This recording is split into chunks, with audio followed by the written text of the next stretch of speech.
Hello everyone, welcome to science express. आज हम discuss करेंगे रेलवे ग्रुप डी के previous year top science question जो एनसीईआरटी स्पेशल है। और ये क्वेश्चन 2025 के ग्रुप डी के एग्जाम के लिए बहुत ज़्यादा इंपॉर्टेंट है। आज हमारा 100 डेज चैलेंज सीरीज में डे 59 लेक्चर है। Now let's start the lecture.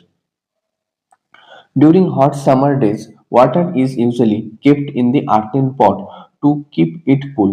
Which of the following process is used to keep it cool?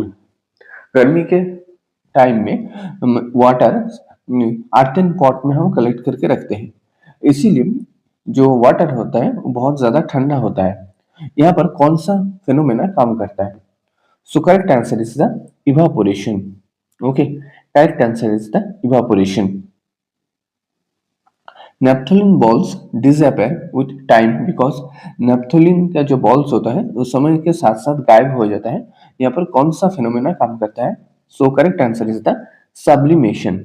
Okay, correct answer is the sublimation, जहां पर solid is converted direct into the gas. यहाँ पर liquid का जो stage होता है ये नहीं होता है, और ये दिस प्रोसेस इज कॉल्ड, ये प्रोसेस को हम सब्लिमेशन के नाम से जानते हैं। So naphthalene balls disappear with time because of sublimation. Law of conservation of mass was given by, जो conservation of mass का जो लॉ है वो किस साइंटिस्ट ने दिया? So name of the scientist is Antoine Laurent Lavoisier. Okay, Antoine Laurent Lavoisier ने law of conservation of mass का जो थ्योरी है इसने दिया। Atomic radius is measured in, atomic radius को हम किससे मेजर करते हैं?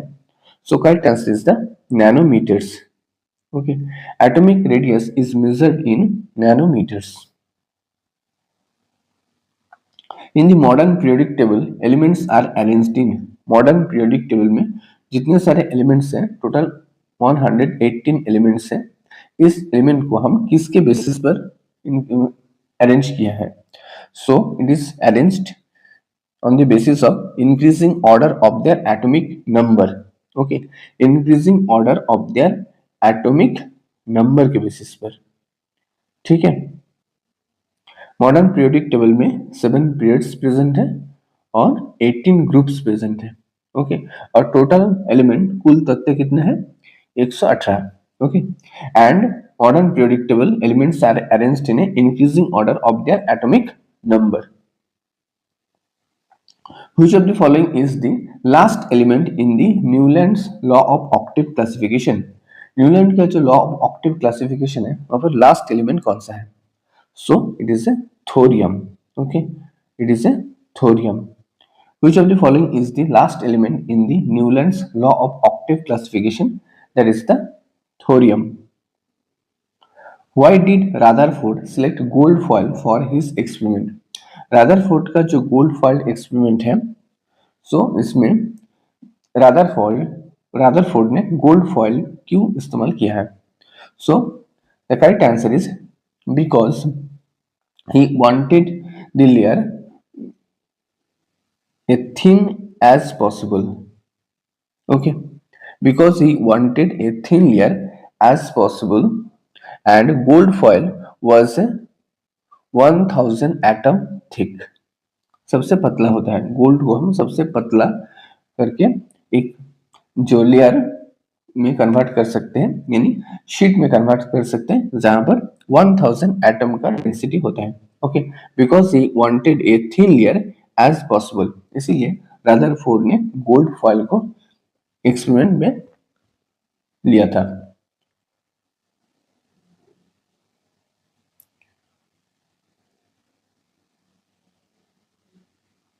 The time period of revolution of a satellite is equal to the time period of rotation of Earth. Which of the following type of satellite it is? ये कौन सा satellite है जिसका टाइम पीरियड जो होता है अर्थ के टाइम के साथ मैच करता है? So it is called geostationary satellite. It is a geostationary satellite. The time period of revolution of satellite is equal to the time period of the rotation of Earth.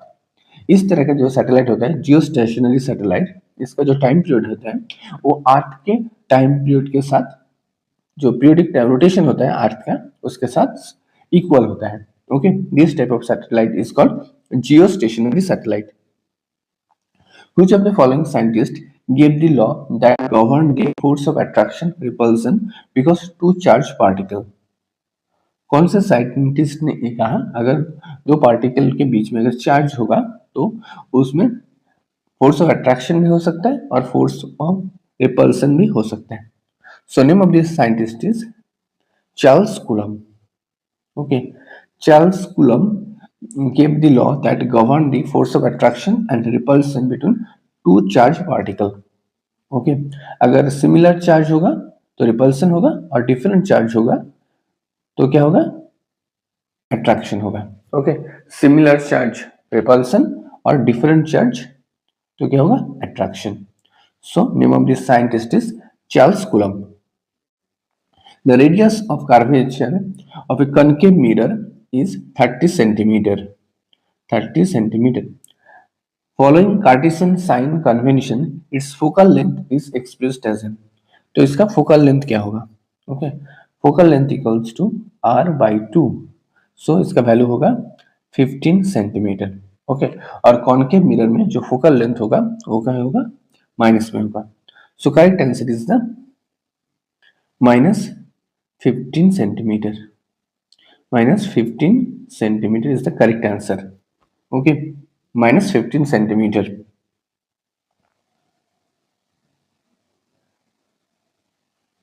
Thanks for watching. Don't forget to subscribe Science Express. Thank you.